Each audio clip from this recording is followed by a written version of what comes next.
Senamiesčio istorinis žavesys neretai padiktuoja čia įrengtų būstų interjero stilistiką.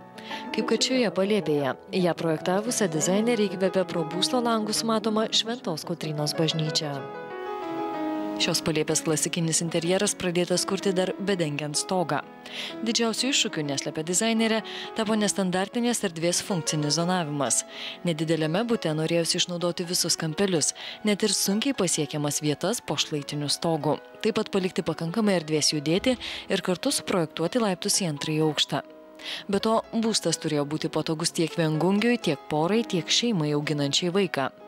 Didžioji palėpės dalis skirta svetainės ir virtuvės apjungtai erdvei. Projektuojant virtuvę, tai pirmiausia lėmė funkciniai dalykai. Šaldytuvas yra aukščiausias ir teko jį statyti prie krašto. Toliau reikėjo būtinai darbastalio, kaitlentės.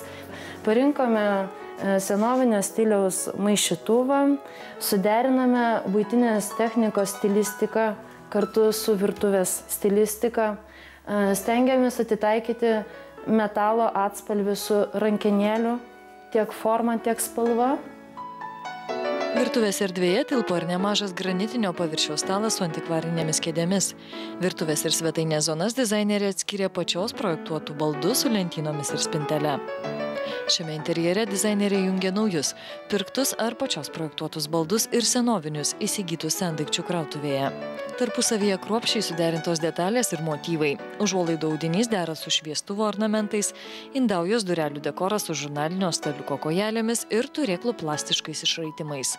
Kolorito pagrindu dizainerė parinko ne populiarią baltą spalvą, o žalsvą atspalvį. Parinkau senovinę, žalsvą, bet išviesintą spalvą, kurioje atsispindi pats baldų koloritas.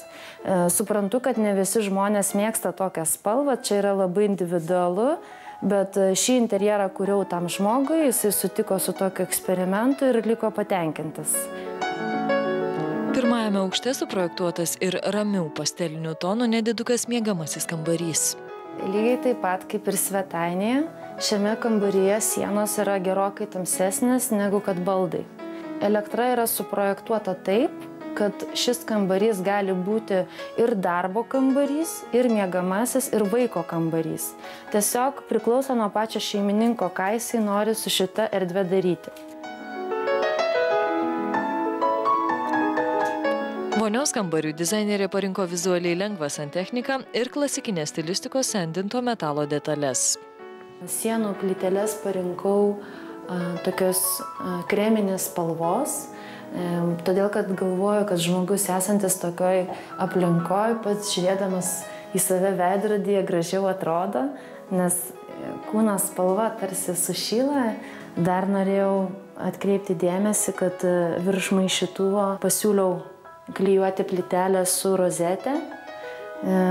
Guliant vonioje, manau, kad malonu žiūrėti. Jinai toks kaip papuošimas. Taip pat dušo zonoje įdėjau tokią nedidelę rozetę. Gulint vonioje per langą galima pamatyti Šventos Kotrynos bažnyčią. Šioje zonoje įrengėm praustuvą, keletą stalčių ir skalbimo mašiną. Visa tai yra paslėpta po baldu, tvarkingai atrodo, nesimato tos buities ir tuo pačiu interjeras vonioje gavosi elegantiškas. Dar viena erdvė įrengta antrajame būsto aukšte, į kurį vedantis vizualiai gana sunkus medžių apsiūti laiptai dekoruoti ažūriniais metalo turėklais. Čia, sako dizainerė, gali būti ir miegamoji, ir darbo erdvė. Šis interjeras ne mano vienos nuopelnas, pabrėžia dizainerė, juk čia dirbo ir meistrai, ir baldininkai, ir kiti specialistai. O svarbiausia, geras rezultatas kaip čia gaunamas tuo met, kai interjero kūrėjas ir būsto šeimininkas besąlygiškai pasitiki vienas kitu. Na, o po jaukių namų grįžtame į taip pat jaukią Labo ryto studiją ir siūlome pasižiūrėti dar vieną reportažą. Kalėdų karštinė neaplenkė Vilniaus Salomėjos Nėries gimnazijos. Mokiniai rungėsi konkurse Pasaulio kalėdos.